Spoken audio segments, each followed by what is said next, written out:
Praise the lord. ప్రియులారా, ఈ యొక్క నూతన ఉదయకాల సమయంలో దీని వాక్యాన్ని చదువుకుందాం. లేవి కాండము 9వ అధ్యాయం 6వ వచనం. Leviticus chapter 9 and verse 6.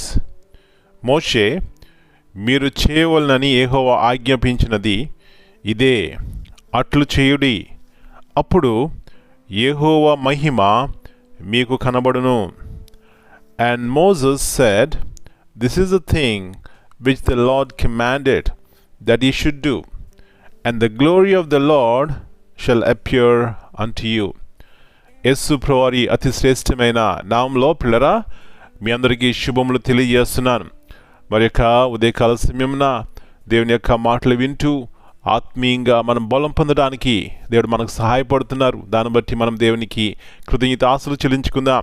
పిల్లరా, ఇక్కడ చూసినట్లయితే మోషేకు దేవుడు అనేకమైనటువంటి ఆజ్ఞలు ఇశ్రాయేలు ప్రజలకు ఇచ్చారు.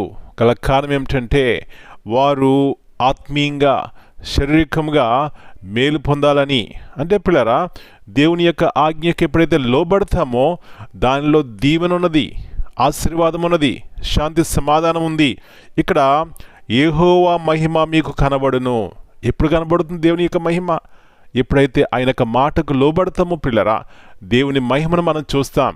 అంటే దేవుని యొక్క కాపుదల, దేవుని యొక్క శక్తి, దేవుని యొక్క స్వస్థత, అనేక రీతిలుగా మన జీవితంలో ఆశీర్వాదకరమైనటువంటి జీవితం కలిగి ఉంటాం. అందుకే ఉదయకాల సమయంలో దేవుని మాటకు లోబడినట్లయితే అది ఎంత గొప్ప ఆశీర్వాదం ఇక్కడ చూస్తున్నాం.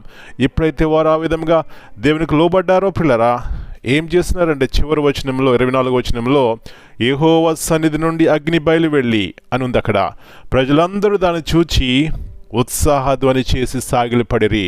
అబ్బా, దేవుని యొక్క కార్యములు ఎప్పుడైతే మనం చూస్తామో పిల్లరా, మన హృదయంలో ఉత్సాహం కలుగుతుంది. ఆయన్ని ఆరాధిస్తాం, సాగిలపడతాం, ఆయన కృతజ్ఞతాస్తుతులు చెల్లించుకుంటాం. ఇలాంటి గొప్ప దేవుని మనం సేవిస్తున్నాం. నా ప్రియ సహోదరి, మనం చేసేటువంటి ప్రార్థన విజ్ఞాపన దేవుడు వినాలంటే దేవుని యొక్క మాట మనం వినాలి, లోబడాలి, మన జీవితాన్ని పరిశుద్ధపరచుకోవాలి. అప్పుడు దేవుని యొక్క మహిమను మనం చూస్తామండి. ఇలాంటి కృప ఉదయకాల సమయంలో దేవుడు మనందరికీ దయచేయను గాక. ప్రార్థన చేసుకుందాం. పరలోకమందున మా తండ్రి, పరిశుద్ధమైన దేవా, మరి యొక్క నూతన ఉదయకాల సమయాన్ని బట్టి మీకు వందనాలు చెల్లిస్తున్నాం. జీవము గల మాటలు మీరు మాకు వినిపిస్తున్నారు. మీరు జీవగల దేవుడవు. అవునైనా మీ ఆజ్ఞకు ఎప్పుడైతే లోబడతామో, మీ మాటలకు విధేయత చూపెడతామో, విశ్వాసం కలిగి ఉంటామో, మా ప్రార్థన మీరు వింటారు.